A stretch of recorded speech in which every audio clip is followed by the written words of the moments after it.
ఒకప్పుడు ఆంధ్రప్రదేశ్లోని ఒక పల్లెలో ఇద్దరు రైతులు ఉండేవారు. రామయ్య పెద్ద రైతు.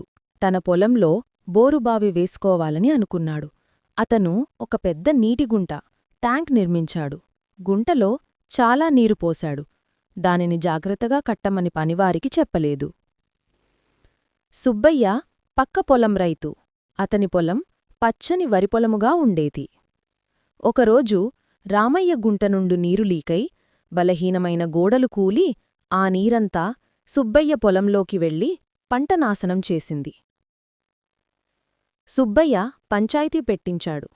అప్పుడు రామయ్య ఇలా అంటున్నాడు: నేను కావాలని చెయ్యలేదు, తప్పుకూడా చెయ్యలేదు, ఇది యాదృచ్ఛికం.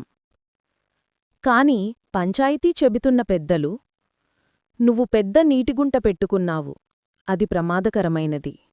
పక్కవారికి నష్టం జరిగితే నువ్వు తప్పక బాధ్యత వహించాలి. ఇది స్ట్రిక్ట్ లయబిలిటీ.